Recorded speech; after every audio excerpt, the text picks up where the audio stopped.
시의원을 넘어 이번에 도의원으로 출마하시게 되었죠. 그 결정적 계기는 무엇일까요? 네. 시민 여러분, 정치는 거창한 구호가 아니라 우리의 일상을 지키는 일입니다.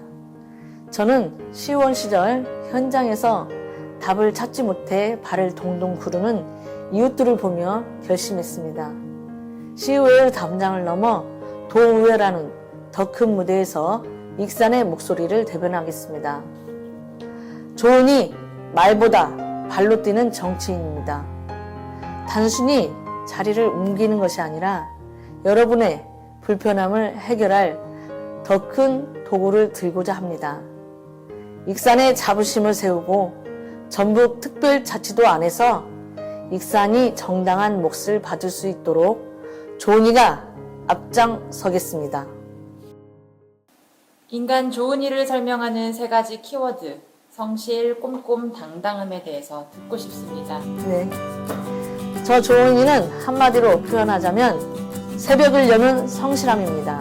남들이 잠든 시간 가장 먼저 하루를 시작하며 현장을 살피는 것이 제 평생의 습관입니다.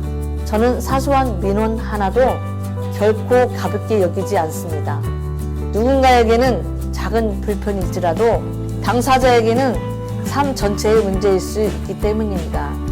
또한 저는 강강약약의 원칙을 지킵니다. 힘있는 자들의 압력에는 당당히 맞서고 사회적 약자의 눈물 앞에서는 가장 낮은 자세로 경청합니다. 이것이 제가 믿는 정치의 본질이자 인간 조은이의 진심입니다. 슬로건이 인상적입니다. 시민의 민원이 곧 공약이라는 철학은 어떻게 탄생하게 되었나요? 많은 분이 묻습니다. 공약이 왜 이렇게 소박하냐고요. 하지만 저는 단언합니다.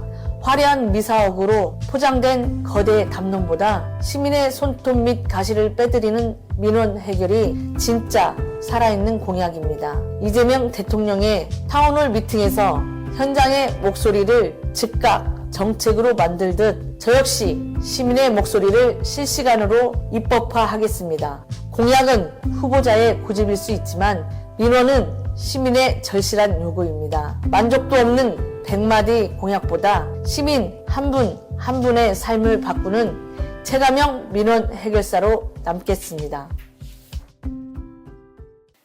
시의원 시절 가장 보람찼던 승리의 순간도 또 밤잠을 설치게 한 아픈 기억도 있었을 것 같은데요. 가장 즐거웠던 순간은 꽉 막혀있던 민원이 해결되어 주민들이 제 손을 잡고 환하게 웃어줄 때였습니다. 의원님 덕분에 살만 난다는 그 한마디가 저를 새벽마다 일으켜 세웠습니다. 반대로 가슴 아팠던 기억은 복지 사각지대에서 법의 한계 때문에 도움의 손길을 내밀지 못했던 취약계층을 보았을 때입니다. 제도의 빈틈을 메워야 한다는 절실함에 밤잠을 설치기도 했죠. 그 눈물을 닦아드리기 위해 저는 오늘 또 공부하고 내일 또 현장으로 달려갈 에너지를 얻습니다. 도의원 조은이가 그리는 10년 후 익산의 청사진은 어떤 모습인지요? 제가 꿈꾸는 익산은 청년이 돌아오고 어르신이 편안한 도시입니다. 단순히 인구를 늘리자는 구호가 아니라 익산에서 나오고 자란 아이들이 이곳에서 꿈을 펼칠 수 있는 탄탄한 교육과 일자리 인프라를 구축하겠습니다. 또한 우리 익산이 가진 역사 문화 자산과 농업의 잠재력을 결합해 도내 최고의 경제 활력을 가진 도시로 만들겠습니다. 겉으로만 화려한 도시가 아니라 골목마다 활기가 넘치고 시민의 안전이 완벽히 보장되는 사람 냄새 나는 명품 도시 익산을 여러분과 함께 만들고 싶습니다. 70년대생 여자의 삶을 관통해온 조은이, 그 시절의 경험이 현재 정치에 어떤 영향을 주었다고 생각하시나요? 1970년대생 우리 세대는 참 치열하게 살았습니다. 집안의 살림을 돕는 셋째 딸로 때로는 직장에서 당당히 제 몫을 해내며 가족을 지탱해온 책임감의 시대입니다. 민주화의 열기 속에 정의를 고민했고 IMF 위기를 온몸으로 버텨내며 강인함을 배웠습니다. 그때 배운 것은 포기하지 않는 끈기입니다. 내 가족의 밥상을 책임지던 그 절박함과 성실함으로 이제 익산 시민의 삶을 책임지겠습니다. 대한민국 70년대생 여자가 가진 그 단단한 뚝심, 조은이가 의정활동으로 증명해 보이겠습니다.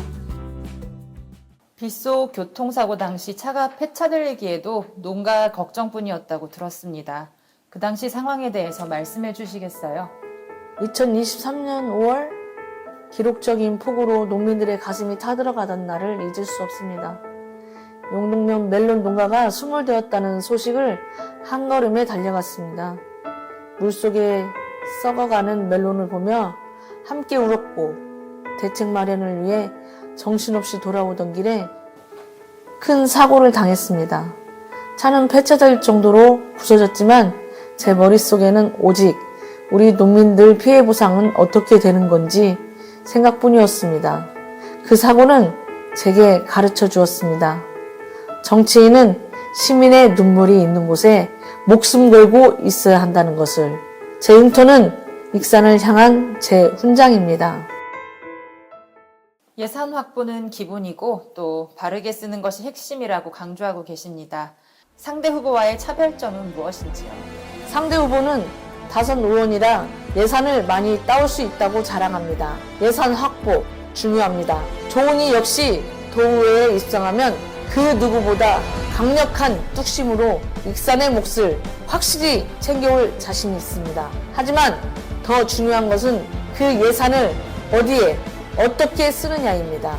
아무리 많은 예산을 따와도 특정 세력에 배를 불리거나 전시 행정에 낭비한다면 그것은 시민에 대한 기만입니다.